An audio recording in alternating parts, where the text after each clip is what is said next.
सार्थ श्री ज्ञानेश्वरी अध्याय 13वा ओवी क्रमांक 481 पासून आता सुरुवात करूयात. काम पती पुत्रांते आलिंगी एकची ते तरुणांगी तेथ पुत्र भावाच्या अंगी नरिगे कामू. एखादी तरुण स्त्री आपल्या पतीला व पुत्रालाही आलिंगन देते, परंतु पुत्राला आलिंगन देतेवेळी तिच्या मनात कामवासना उत्पन्न होत नाही. तैसे हृदय चोख संकल्प विकल्पी सनोळख कृत्याकृत्य विषेख पुढे जाणे. त्याप्रमाणे ज्याचे मन निर्मळ असून चांगल्या व वाईट विकारांची ज्याला ओळख असते. पाणीये हिरा न भिजे आधरणी हरळू न शिजे तैसे विकल्प जाते न लिंपिजे मनोवृत्ती. व योग्यायोग्य कर्म जाणण्याचे ज्याला ज्ञान असते, ज्याप्रमाणे पाण्यात हिरा भिजत नाही व अधणात वाळू शिजत नाही, त्याप्रमाणे ज्याच्या मनोवृत्तीला विकारांची बाधा होत नाही. तया नाव शुचीपण पार्थागा संपूर्ण हे देखसी तेथ जाण ज्ञान असे. पार्था, ह्याच आचरणाचे नाव शुचित्व व ज्याचे ठिकाण हे दृष्टीस पडते तेथे ज्ञान आहे असे समज. आणि स्थिरतासाचे घर रिगाली जयाचे तो पुरुष ज्ञानाचे आयुष्य गा. आणि स्थिरता ज्याच्या मनात पूर्णपणे बाणली तो पुरुष ज्ञानाचे जीवनच होय. देह तरी वरी चिलीकडे आपुलिया परी हिंडे परी बैसकान मोडे मानसींची. जरी तो वरकांती देहाने वाटेल तिकडे हिंडत असतो, तरी त्याच्या मनाची बैठक कायम असते. वत्सावरुनी धेनुचे स्नेह राना न वचे नभती भोग सतीयेचे प्रेम भोग. ज्याप्रमाणे गाय रानात चरावयास गेली असता तिचे लक्ष वासरांकडे असते, अथवा पतिव्रता स्त्रीस सहगमन समयीचे भोग प्रेमदायक नसतात. का लोभिया दूर जाये परी जीव ठेविलाची ठाये तैसा देहो चाळीता नव्हे चळू चित्ता. किंवा कृपण घर सोडून लांब गेला तरी त्याचे चित्त पुरून ठेवलेल्या द्रव्याजवळ असते. त्याप्रमाणे देहाचे व्यापार जरी चालू असले तरी ज्याचे चित्त स्थिरच असते. जातया अभ्रासवे जैसे आकाश न धावे भ्रमणचक्री न भवे ध्रुव जैसा. धावणाऱ्या ढगांबरोबर ज्याप्रमाणे आकाश धावत नाही, अथवा फिरणाऱ्या नक्षत्रमंडलांबरोबर ध्रुव फिरत नाही. पांथिकाची आयर झारा सवे पंथू न वचे धनुर्धरा का नाही जेवी तरुवरा येणे जाणे.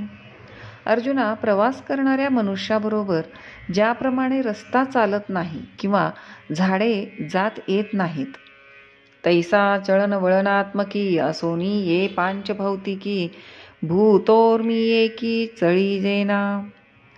त्याप्रमाणे पंचमहाभूतात्मक शरीराची जरी इंद्रियांच्या संबंधाने हालचाल होत असली तरी ज्याचे मन कोणत्याही विकाराच्या लहरीने ढळत नाही. वाहुटोळीचे निबळे पृथ्वी जैसी न ढळे तैसा उपद्रव उमाळे न लोटे जो. वावटळीच्या योगाने ज्याप्रमाणे पृथ्वी हालत नाही, त्याप्रमाणे विकाराच्या योगाने ज्याचे मन ढळत नाही.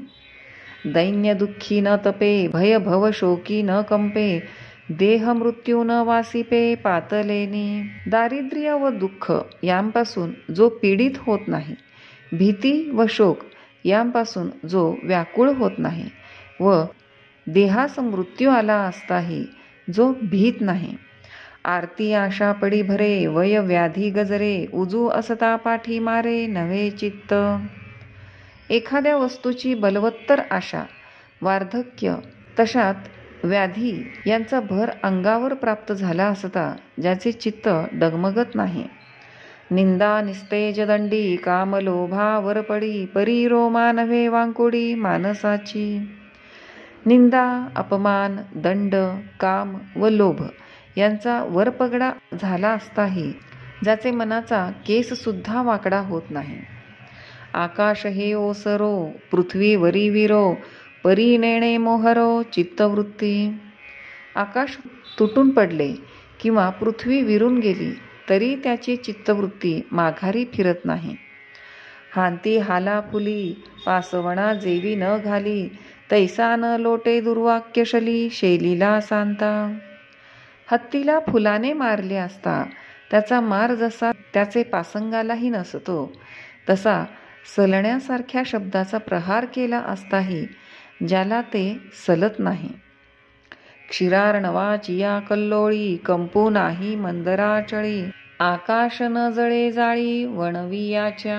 क्षीराब्धीच्या लाटांनी ज्याप्रमाणे मंदराचल हालत नाही किंवा वणव्याच्या ज्वालांनी आकाश जळत नाही, तैशा आल्या गेल्या उर्मी नव्हे गजबज मनोधर्मी, किंबहुना धैर्यक्षमी कल्पांतीही. त्याप्रमाणे इंद्रियांवर विषयविकारांच्या कितीही लाटा आल्या किंवा गेल्या तरी ज्याचे मन गडबडत नाही किंवा कल्पांतीही जो धैर्य सोडत नाही. पै स्थैर्य ऐसी भाष बोली जे जे सविशेष, ते हे दशागा देख देखणे या. हे डोळस अर्जुना, स्थैर्य म्हणून ज्याला म्हणतात व जे या नावाने प्रसिद्ध आहे त्याची ही अशी लक्षणे आहेत. हे स्थैर्य निधडे जेथ अंगे जीवे जोडे, ते ज्ञानाचे उघडे निधान साचे. हेच अविनाशी स्थैर्य ज्याच्या अंगी अंतर्बाह्य बाणले आहे, तो ज्ञानाचा उघड ठेवाच आहे. तेथून अंतकरण निग्रहाचे लक्षण दृष्टांतपूर्वक सांगतात. आणि इसाळू जैसा घरा, का दंदिया हाती येरा, न विसंबे भांडारा बद्धकू जैसा. आणि साप जसे आपली खोडी काढणाऱ्या मनुष्याचे घर किंवा योद्धा आपले हत्यार अथवा कृपण आपला ठेवा विसरत नाही. का एक लौतिया बाळका, वरी पडवणी ठाके अंबिका, मधुविशी मधुमक्षिका लोभिणी जैसी. किंवा ज्याप्रमाणे एकुलत्या एका मुलावर त्याची आई जीव की प्राण करून असते अथवा मधमाशी मधावर आसक्त असते. अर्जुना जो या परी अंतःकरण जतन करी, नेदी उभे ठाको द्वारी इंद्रियांच्या. त्याप्रमाणे अर्जुना जो आपले अंतःकरण सांभाळून ठेवतो आणि त्याला इंद्रियांच्या दारातही उभे राहू देत नाही. म्हणे काम बागुल ऐकेलं, हे आशा सियारी देखैल, तरी जीवा टेंकेल म्हणोनी बिहे. तो म्हणतो आपण अंतःकरण ताब्यात ठेवले, हे कामरूप बागुल बोवा ऐकेल व आशारूप डाकीण अंतःकरणाची स्थिती पाहिल आणि मग आपल्या जीवावर बेतेल, म्हणून तो फार भिवून असतो. बाहेरी धीट जैसी दाटुंगा पती कळासी, करी टेहणी तैसी प्रवृत्तींसी. ज्याप्रमाणे व्यभिचारिणी स्त्रीला तिचा दांडगा नवरा बाहेर फिरकू न देता घरात कोंडून ठेवतो, त्याप्रमाणे आपल्या मनोवृत्तीला जो इंद्रियांकडे जाऊ न देता अंतर्यामी कोंडून ठेवतो. सचेतनी वाणेपणे देहा सकट आटणे, संयमावरी करणे बुझूनी घाली. जिवंतपणी देहाची पर्वा न करिता देह झिजवून इंद्रियांचा निग्रह करीतो. मनाचिया महाद्वारी प्रत्याहाराचिया ठाणांतरी, जो यमदम शरीरी जागवी उभे. मनाच्या महादरवाजात व प्रत्याहाराच्या जागेत अनुक्रमे यम व दम हे मूर्तिमंत पहारेकरी रात्रंदिवस उभे करीतो. आधारी नाभी कंठी बंधत्रयाची घरटी, चंद्र सूर्य संपुटी सुये चित्त. मूळ बंध, ओढियाणा बंध व जालंधर बंध हे तिन्ही स्थिर करून इडा व पिंगळा यांच्यामध्ये असणाऱ्या सुषुम्नेत चित्ताचा लय करीतो. समाधीचे सेजेपासी बांधोनी घाली ध्यानासी, चित्त चैतन्य समरसी आतुरते. समाधीच्या शेजेजवळ तो ध्यानाला बांधून टाकतो आणि चित्त चैतन्यात ऐक्य होण्याविषयी स्थिर असते. अगा अंतकरण निग्रहो जो, तो हा हे जाणीजो, हा अथी तेथ विजयो ज्ञानाचा पै. अशी जी चित्ताची स्थिती त्याला अंतःकरण निग्रह असे म्हणतात. आणि असा अंतःकरण निग्रह ज्याच्या ठिकाणी आहे त्याच्या ठिकाणी ज्ञानाचा विजय आहे असे समज. जयाची आज्ञा आपण शिरी वाहे अंतःकरण, मनुष्याकारे जाण ज्ञानची तो. ज्या साधकाची आज्ञा त्याचे मन शिरसावंद्य मानते, तो जरी मनुष्याच्या आकाराचा दिसला तरी तो मूर्तिमंत ज्ञानच आहे असे जाण. यापुढील श्लोक आणि ओव्या उद्याच्या भागात.